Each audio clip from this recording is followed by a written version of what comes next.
Hey, I'm Peter. I was the first full-time writer-director that Derek hired for Veritasium. Between September 2020 and January 2025, I wrote and directed so many videos that I am so proud of. And then, I quit. I left Veritasium. I quit my dream job.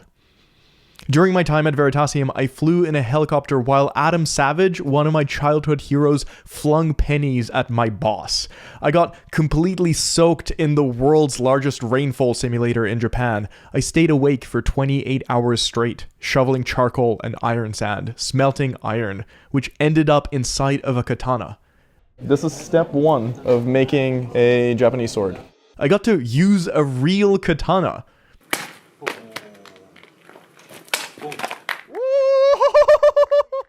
I've had so many incredible experiences from working on Veritasium.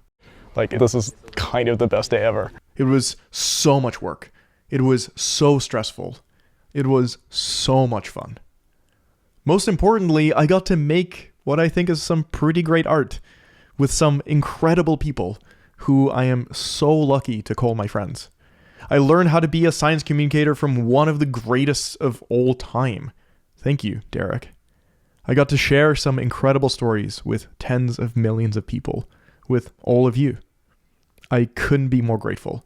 All I've wanted to do with my professional life was to make videos and tell stories about science. And I got to do that. And in January 2025, I made the very hard decision to leave Veritasium. There's no drama or bad blood. If there was, I would most certainly milk it for views, but there's genuinely nothing here.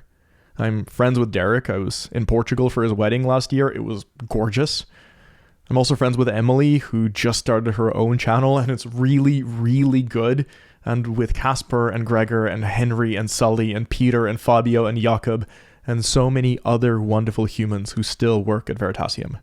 They're all genuinely homies. I miss working with them, and I'm really proud to see their ongoing success. Having more science communication in the world is a good thing. And Veritasium is a very good thing. I feel very grateful to have joined the channel at 7 million subscribers and to leave at 17. Seeing it change from a tiny team of 2 or 3 to a team of more than 20 full-time employees. To go through those structural changes and the expansion of the business, all of this has been invaluable to me. So why did I leave? Well, the answer is really boring. It was time for me to do my own thing. I've spent years delaying starting my own channel, wanting to learn as much as I could about the art of science communication. I just wanted to be the best science communicator that I could be. I was going to start a channel when I was 22, when I finished up my undergrad in physics, but I ended up doing a PhD in physics education research instead to learn how to make better science communication videos with the same research supervisor as Derek. And I was going to start a channel towards the end of my PhD, but Derek reached out and asked if I wanted to write something with him. And of course I said yes, which turned into this job. I spent the last decade training up to be a science communicator and making stuff for other people. I've made stuff on my own. You might even find my terrible attempts on the internet without much searching, but never with enough gusto or direction, so none of this took off. It was never the main focus. It's the main focus now. So, I'm launching this channel. I'm really stoked about it. It's called Science Peter. Original, I know. But before we get to that, I want to share 3 things that I learned at Veritasium that made me a much better science communicator. The first is that there's a difference between a story and a topic. Your job is to tell stories that illuminate topics. Geochemistry is a topic, and it's kind of boring. But you can tell a story that focuses on the guy who tried to measure the age of the Earth by comparing the ratio of uranium to lead in ancient rocks, but kept getting the wrong numbers because of lead contamination, leading him to invent the modern-day clean room and go on a decade-long crusade to get lead additives banned. That's the story. And the amount of science that you can explain while you're telling the story is staggering, and the learning feels motivated. This was massive for me. Also, this story ties into another story that's much darker. There was lead to be found. Who put that lead there? Oh, there's lead in gasoline? What's up with that? Oh yeah, it turns out that the same guy who put lead in gasoline also invented CFCs, which have wrecked the ozone layer. 40 million people stuck around to watch that story, and they learned a bunch of science along the way. The second thing I learned is that as a science communicator, your job is to go deeper, to explain things in ways people haven't heard before, to find facts that people haven't found, to find mistakes and misconceptions, and find better ways of moving people towards the truth. I found a mistake while I was working on the first video that I wrote for the channel about how Kodak exposed nuclear testing. There was a mistake in all of the reporting, including in the testimony that was given by a senator in the 90s. It was a really small mistake. They said that the film was photo film, but it was X-ray film, and they said that it was packed with wheat husks, but it was actually packed with straw board. But it was a mistake nonetheless, and it felt so good to find it, and to fix it, and make a video that set the record straight. The video is now the definitive artifact about that topic, and it doesn't have that mistake. I'm not saying we're perfect. I'm not saying that I haven't gotten things wrong. Of course I have. Those things keep me up at night. But I really do aspire to bring people the truth, and going deeper is part of that. This attention to detail matters. A lot of the time, the detail won't be something that anyone would even notice, but I wanted it to be right. There's an animation in The Universe is Hostile to Computers where a cosmic ray flips one of the bits inside the guidance system of an A330, causing the plane to nosedive. I wanted to make sure that we showed the right bit being flipped. So I spent hours looking through the manual and doing calculations to make sure it was the right one. It took hours. The animation was on screen for maybe 4 seconds. Likely no one noticed, but I noticed. And I'm proud that I put in that work. It was the right bit that flipped in that animation. That's cool. My hero for this is Robert Caro, likely the greatest biographer that has ever lived. To write the biography of Lyndon Baines Johnson, he moved into the Texas Hill Country for 3 years, so you can get the stories that no one else could. I am no Robert Caro, but I aspire to that. The people I look up to in this field all dig deep. And the third is to go big, to trust your gut. YouTube runs on the algorithm, and the algorithm is important. Derek and Emily and I would talk a lot about which video we should make next, which stories and topics would be most appealing, what videos would do well.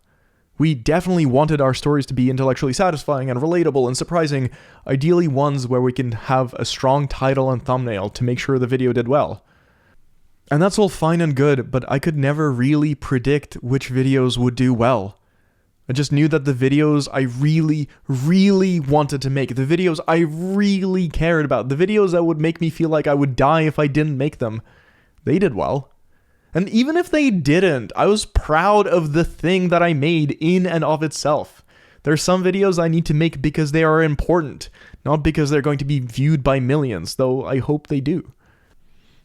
I'm aware this is a terrible sounding business strategy. It might be. But I'm going to keep trusting my gut about which stories I think are worth telling, and tell them in the best way that I can. Veritasium is a science channel. I am a science communicator. And I've made a lot of videos with Derek and the gang, but the videos that I'm most proud of are the ones that are maybe critical of science and technology. The ones that truly show its tremendous and terrible power. The video about Thomas Midgley Jr., who put lead in gasoline and invented Freon, which led to the hole in the ozone layer.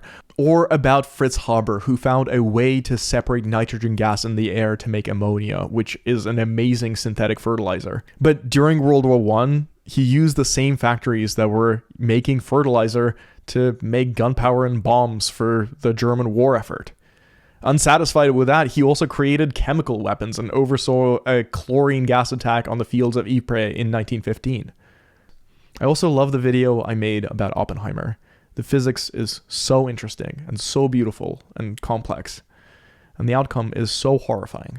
I love science. Science is great. Science is such a good way of thinking about experimenting and wanting to understand the world. It's an incredibly powerful tool. Modern science, modern medicine, modern technology have done a tremendous amount of good. And they've also done a tremendous amount of harm. I don't need to list the things, putting lead in gasoline or inventing the nuclear bomb or the development of chemical weapons are all possible because of science. It's the same rocket fuel that's used for a mission to the moon or for an ICBM carrying a nuclear warhead. It's the same math. It's the same chemistry. It's the same physics. Knowledge is omni-use. So I'm not interested in making videos that are uncritical of science. Because if you love a thing, you're also willing to criticize it, to make it better. Carl Sagan has been a hero of mine since I was a teenager and saw Cosmos for the first time. He's still my biggest inspiration as a science communicator. Derek and I used to joke that the goal of Veritasium was to make videos that are so good that if Carl Sagan rose from the dead and saw them, he'd be proud. And I'm keeping that. That's the bar. I want Carl Sagan to be proud of the videos I make. I love Sagan for many reasons, but the biggest is because he just cared so much. He cared so deeply about people and art and music and beauty. It's so obvious how much he cared. I also love Carl Sagan because he wasn't afraid to get political. In 1983, he was a co-author on a paper that introduced the concept of nuclear winter. 40 years later, with more modern modeling, it's clear that the paper was a little bit wrong, but nuclear weapons are still unambiguously bad. He noticed something terrifying and did everything he could do to stop it. He testified before Congress about the dangers of nuclear war. He wrote a book. He appeared on TV shows talking about it. He was arrested in 1986 at a protest against nukes. It wasn't just astronomy and physics and planetary science. He talked about stuff that mattered to the people in the moment, right now, like not blowing ourselves up. I think this is super commendable. This is exactly how one ought to behave when they see that there's something horrible on the horizon. He knew that we could wipe ourselves out. He also knew that if we didn't, the human future could be incredible, full of human flourishing, saying, "The sky calls to us. If we do not destroy ourselves, we will venture to the stars." Okay, so, new channel, Science Peter. Here's what to expect. There's going to be lots of videos about AI safety. This is the nukes of 2026. I just made one in collaboration with Palisade Research. It's 42 minutes long. It has an interview with Geoffrey Hinton, who won the Nobel Prize for this stuff, and I think it's Veritasium level quality. I hope you like it. I find AI to be super scary, and the experts in the field think that it's an existential risk, and I think we should take them seriously. This is a very pivotal moment for human history. Science and technological progress will affect all of us to a very large degree, and the choices that we make now are really important, and you and I should be both looped into that. I think it's my moral duty as a science communicator to communicate this stuff as well. I also want to make videos just about science, not AI, physics, math, psychology, stories that I find interesting. And like Carl Sagan, I want to be radically optimistic, to be radically hopeful. I want that solar punk future. I want to not destroy ourselves so we can journey to the stars. I want the future to go well. I want it to go really well. I want us to pay attention to the problems here and now and work on fixing them. I think it's our moral duty to do that.